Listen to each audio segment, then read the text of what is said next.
Hey guys, Matthew here from the MMAT YouTube channel. Just going to do a really quick review of the Marlin 795 25 round, actually it's a 27 round from what I've heard, ProMag.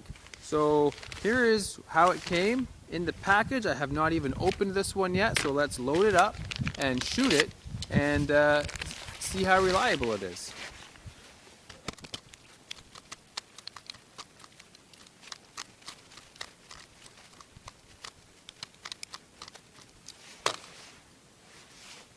So there we go, 27 rounds, and it's pretty tight, but there's still some give, so let's see if it seats on a closed bolt.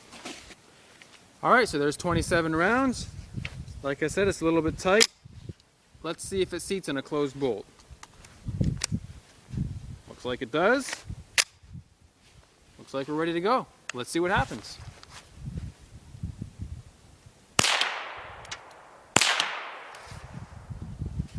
So far, so good.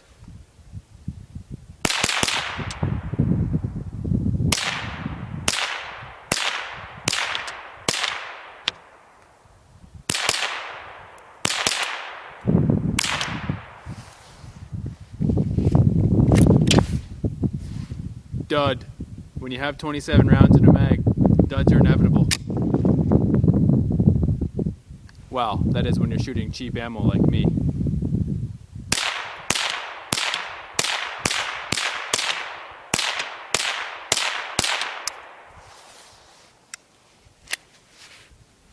And it did not lock back on the last shot, which is what it's supposed to do.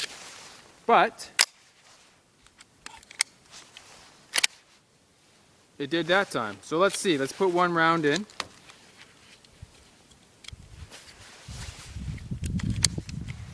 And see if it locks back. Nope.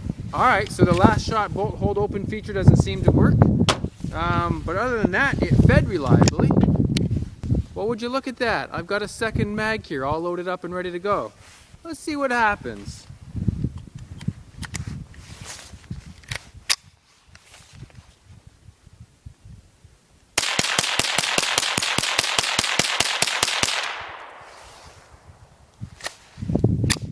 Dud.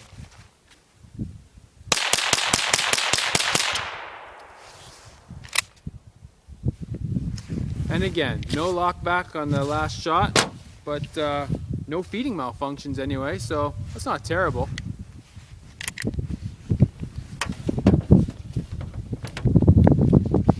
It's a little bright out here, so I think what I'll do is I'll take us back to the house and let's look at these mags up close and let's talk about them a little bit. Alright, so back inside, let's have a closer look at these magazines. You can see I've got some factory magazines here. I've got two loaded, just so we can kind of look at the angle, the feed angle. They look very similar. And from the back again, not too bad. They're very similar. And like I said, and like you saw just a couple of seconds ago, there was really no issues feeding. They fed just fine. It was just the last shot bolt hold open that didn't work. So you can see here the magazine is quite thick, and you can see it's actually two pieces up here. There's one piece, and then it just clicks right into the stick. And I imagine this is the same top that they use on the drum mags that ProMag has as well. So yeah, let's look at some empty ones here for comparison. So you can see there's this little knob. Oh, let's turn this guy around here. There's this little knob here, and it's also there, and that's what activates the last shot bolt hold open.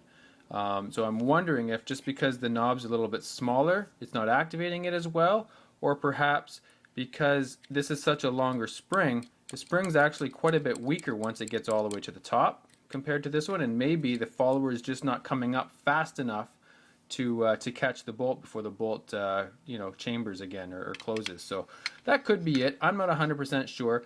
I do have to say that after I was done filming, I did fire a couple of more magazines, and about 50% of the time the last shot bolt hold open feature actually did work. So just keep that in mind. I would have to say for the cost of them, They're worth it. They seem very ruggedly built. It's not a cheap plastic. It's a very sturdy polymer. I know polymer and plastic pretty much mean the same thing, but they don't smack of cheapness, I guess. They're very rugged. I would have no problem dropping one on the ground going for a reload. So I would recommend one if you're looking for higher capacity. Don't just assume that the last shot bolt hold open is going to work every time. But you know, that's a small price to pay, I think, for 27 rounds. And like I said, they do list them as 25 rounders, but 27 actually fit in, and it does actually go in on a closed bolt. So something to bear in mind. So anyway, I'm pleased with them. I like them. I'm glad I got them.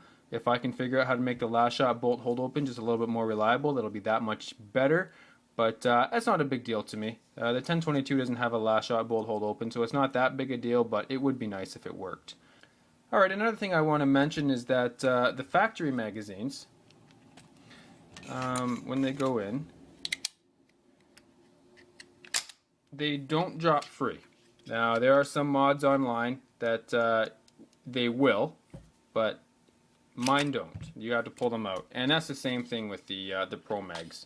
When they're in quite securely, and it does actually take a tug to get them out.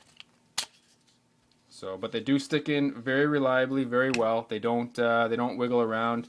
They don't, you know, they're not in there loose. They're in tight, which is good. I guess that probably helps with you know, the reliability in feeding, because you have the exact same feed angle each time. It's not wiggling around.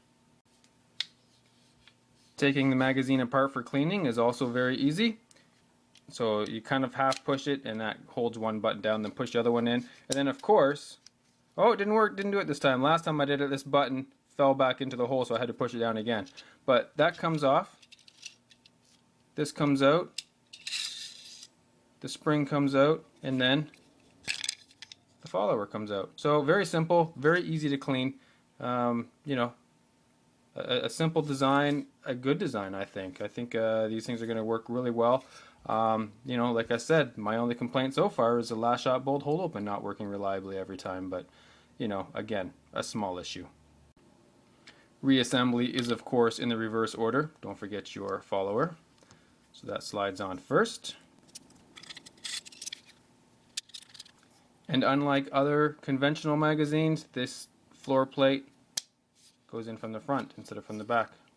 And there you have it, back together again. So yeah, very simple design. Anyway, thanks for watching, and stay safe out there. We'll catch you next time.